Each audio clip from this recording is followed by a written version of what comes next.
सात संगत जी, प्यार से कहना धन निरंकार जी। तो कैसे मानुष जीवन में भी आना, एक धन भाग की इतनी 84 लाख योनियों से ये आत्मा तड़पती हुई अब मनुष्य के शरीर में है। जब परमात्मा की प्राप्ति इसी शरीर में रहकर हो सकती है, इसी जन्म में होनी है, तो ये एक मुबारक पात्र, एक जीवन, और अब इस जीवन को पूरी तरह ऐसे ही जी सकते हैं जो मनुष्यों ने इस परमात्मा को देख लिया, ये ब्रह्म ज्ञान द्वारा निराकार के दर्शन करके फिर जीवन में हर पल ज्ञान को जीना, इस निरंकार के एहसास में सेवा सुमिरन सत्संग करते हुए जीना, जहाँ किसी को उनको ये नहीं बोलना पड़ा कि हमारे जीवन को देखो, हमारा जीवन कितना अच्छा है, पर औरों ने खुद ही ये देखा कि जो परमात्मा से जुड़ गए हैं ब्रह्म ज्ञान द्वारा, उनके जीवन से कितनी ज्यादा शिक्षा मिलती है।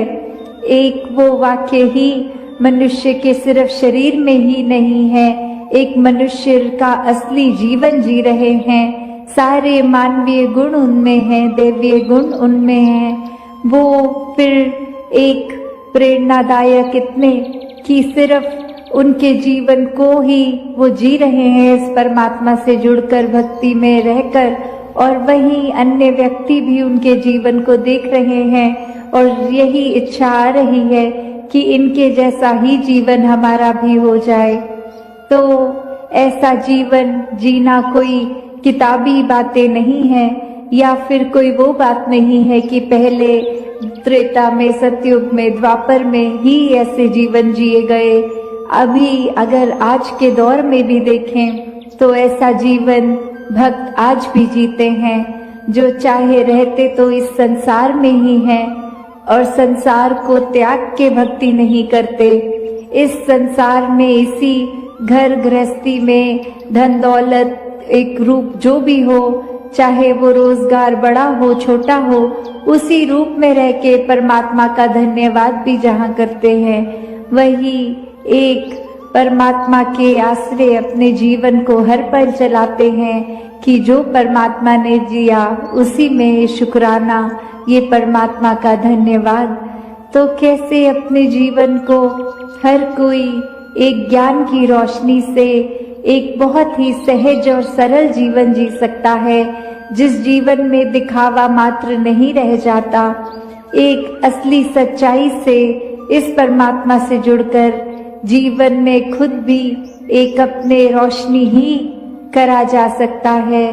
फिर वो मन का ठहराव अपने आप आ जाता है। तो भाव वही कि संत जो होते हैं उनको फिर एक दुनियावी माहौल कैसा भी हो, एक आरामदायक हो ना हो, फिर भी एक संत तो उस दुनियावी माहौल में रहते हुए भी उस दुनियावी माहौल से ऊपर ही रहते हैं, एक आनंद की अवस्था में, हर स्थिति में खुद को एडजस्ट करते हुए कि एक जहाँ स्थिति जो है उसको अगर वो सही भी करनी है तो उसमें प्रयत्न करना है, एक अपने दुनियावी रूप में अचीवमेंट सपने बनाकर उस तरफ चलना है। पर अगर परमात्मा को मंजूर नहीं और वो एक कार्य उस तरह से ना हो जैसा सोचा रखा है, तो भी एक परमात्मा को कोसते नहीं है भक्त, एक परमात्मा को शुक्राने भाव से यही मन के भाव रखते हैं कि इसी में ही भलाई होगी, इसलिए ये कार्य हम जैसे चाहते थे वैसे नहीं हो पाया। तो कैसे अपने जीवन को भक्तों ने हर समय इस परमात्मा के ही आसपास केंद्रित रखा कि एक दुनिया में हर दिन कैसा भी समय आ सकता है, पर ये परमात्मा ही है जिसके आश्रय एक अच्छा और बुरा समय दोनों ही आराम से कट जाते हैं, जहाँ फिर ये मन में सोच नहीं आती कि एक जीते जी बेचैन है और जीने के बाद जब ये मौत हो जाएगी तो इस आत्मा का क्या होगा, क्योंकि जिन्होंने जीते जी इस परमात्मा को जान लिया, देख लिया, इसके साथ जीवन का हर पल अपना जिया, तो उनको पता है वो चैन से जी रहे हैं, और जो चैन से ही जीता है वही चैन से मरता है। और कैसे ये आत्मा को जीते जी जहाँ चैन मिल गया, अपनी असली घर का पता चल गया। एक क्या है ये आत्मा, वाक्य में सिर्फ शरीर नहीं है, एक आत्मा तो इस परमात्मा का अंश है। जब ये पता चल जाता है तो आगे एक लोक सुखी परलोक सुहेला वाली अवस्था कि इस परमात्मा ने तो जहाँ पूरी सृष्टि बनाई वहाँ इंसानों को सभी को सेम, वो चाहे फेशियल फीचर्स हों, वो चाहे और एक जो ब्रॉडर टर्म में बोलते हैं कि टांगे हाथ सब एक जैसा एक समान ही दिया है। तो कैसे फिर एक इंसान की शरीर में भी अगर कोई है तो वो अपने आप को इंसान कहलाने लायक नहीं है, वो सिर्फ ये बंदगी की जहाँ बात, ये ह्यूमन वैल्यूज़, ये ऐसे अच्छे गुण एक इंसान को इंसान बनाता है, उसके गुण। तो अगर उसके अंदर एक अच्छे सद्गुण हैं तो वो वाकई ही एक इंसान है, और अगर नहीं है तो फिर वो वाकई ही एक इंसान कहने के लायक नहीं है। और ये कैसे फिर पता लगे कि जहाँ हर एक को एक जैसे ही, जब इस परमात्मा ने पैदा होकर के किया तो सबका मन एकदम साफ, और वो जैसे बच्चों को कहा जाता है एक साफ स्लेट की तरह। तो कैसे लाइफ लॉन्ग जैसे जैसे माया ने अपना असर एक इंसान पे करना शुरू कर दिया, तो उसकी नज़र के आगे वो तरह तरह के चश्मे भेदभाव के, बायसनेस के, और ऐसे ही अपने मन के अहंकार के।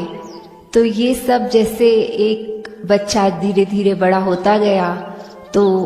उसने अपने अंदर जब बिल्कुल ही मानवीय गुणों को तज दिया तो फिर एक उसने अपनी बंदगी खो दी, एक जो उसकी प्योरिटी थी, एक डिविनिटी। जैसे एक किसी को देखते हैं और बोलते हैं कि इसका चेहरा देखो एकदम नूर टपक रहा है,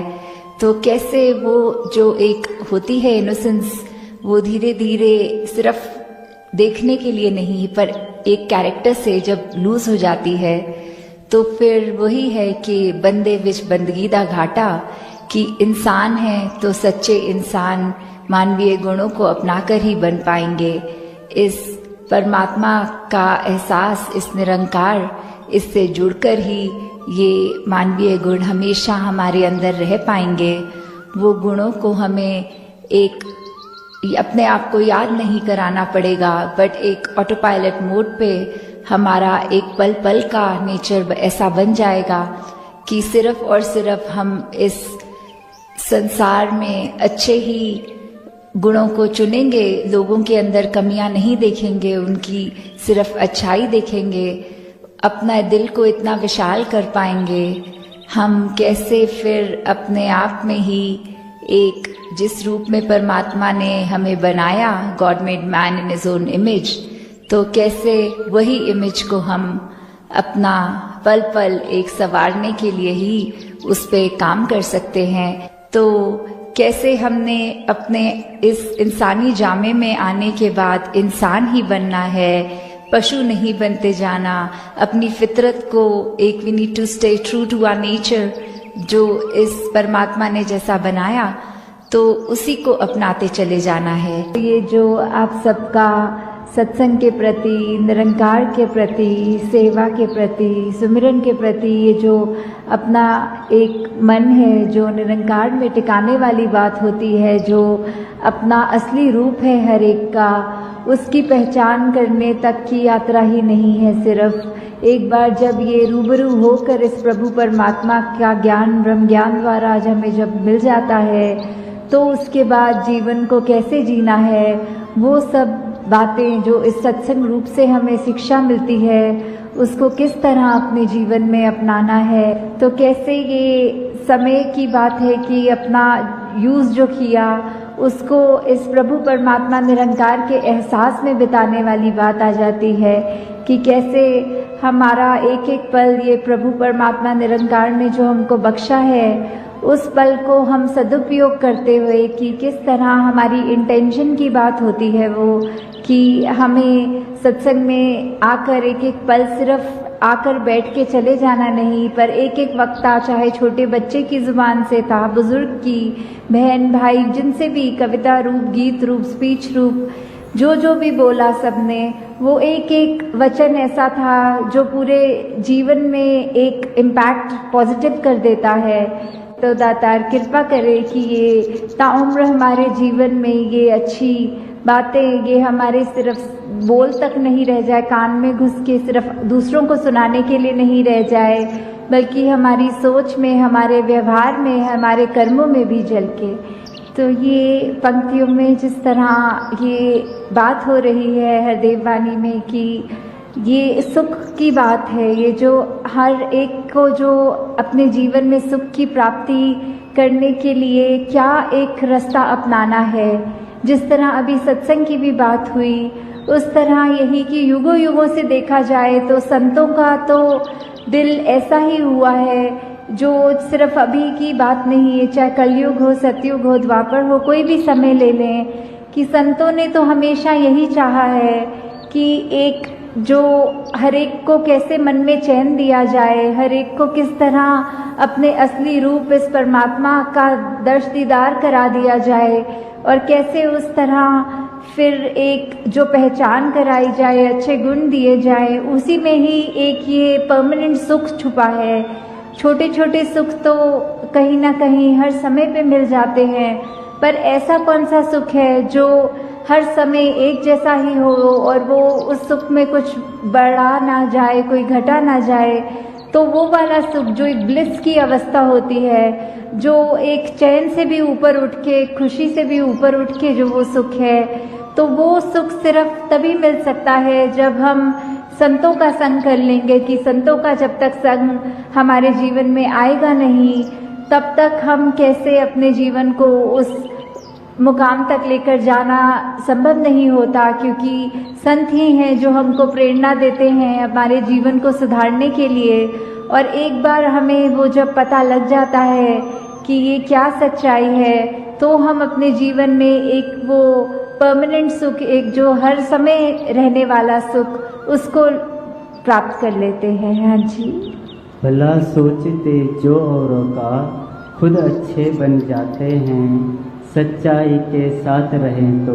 खुद सच्चे बन जाते हैं। तो ये सच्चाई जो हमेशा के लिए ही सच्चाई है, जैसे कोई सच्चाइयाँ ऐसी हैं जो अभी हैं, कुछ पल के बाद नहीं है। जैसे अभी अगर रात्रि का समय है तो कुछ घंटों के बाद वो झूठ हो जाएगा, क्योंकि वो दिन हो जाएगा।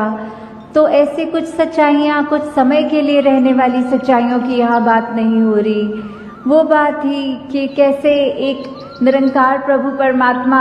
यही सच्चाई ये तब भी थी जब ये ब्रह्मांड बना नहीं था, ये धरती बनी नहीं थी, और ये तब भी रहेगा जब सब कुछ खत्म हो जाएगा। हर कुछ जो माया का रूप है, उस रूप से हटकर जो भी है वो सब निरंकार है, वही एक ही सच्चाई है, कायम दायम रहने वाली सच्चाई। तो उस सच्चाई से जितने ज़्यादा हम जुड़ेंगे, हमारे अपने मन के भाव उन गुणों को अपनाएंगे कि कैसे ये हम इस निरंकार जैसा बनता और जाते रहें। जैसे विशालता का जिक्र आता है, और भी जो भी हमारे को गुण समझ में आते हैं कि हर एक गुण इस निरंकार में स्वयं है, और वैसे ही हम उतना ही हमारा भी मन सच्चा होता जाएगा जितना हम खुद सिमरन रूप में, संगत रूप में, सेवा रूप में इस निरंकार से जुड़ते चले जाएंगे। तो वो नेचुरली वही बात कि हमारे मन में भी वही सच्चाई अपनी पकड़ और बनाएगी, और हमारा मन भी फिर कुछ और गलत चीज़ें सोचने के बजाय सिर्फ ये सच्चाई से ही जुड़ता चला जाएगा। तो ये वाली जो हमारा जीवन काल मिला है, इसमें हमको जहाँ कर्म करने की पूरी आज़ादी है, वहाँ ये जो नेकी की बात आ रही है, जो नेकी की शिक्षा दी जा रही है कि हमने अगर ये अब सच्चाई को जान भी लिया, तो उसके बाद भी हमारा जीवन कैसे होना चाहिए। हमारे मन के भावों से ही ये बात शुरू होती है कि हम अगर अपने मन में ये सिखलाइयों को, जो एक ह्यूमन वैल्यूज़ होती हैं, ये एक दूसरे की हित रखना, एक दूसरे को खुशी देना, हर एक की जीवन में एक आराम देने वाली बात, जो भलाई की भावना लेके मन में अगर हम कोई भी कार्य करते हैं, वो इरादा, वो इंटेंशन, वो ही बहुत मायने रखता है। कि कर्म से पहले तो वो हमारी इंटेंशन की बात है कि कर्म तो फिर भी बाद में करेंगे, पहले तो उसको सोचना ही, वहीं से ये यात्रा शुरू है। तो ये नेकी करने की बात कि जितना हम जीवन में निरंकार से जुड़े रहेंगे, उतने ही हमारे कर्म कुछ भी गलत हमसे नहीं करवाएंगे। हम खुद वो चेतन अवस्था में रह कर कि निरंकार हर समय है, प्रभु परमात्मा हर समय हमें देख रहा है, तो कुछ जानबूझकर तो गलती नहीं कर पाएंगे। और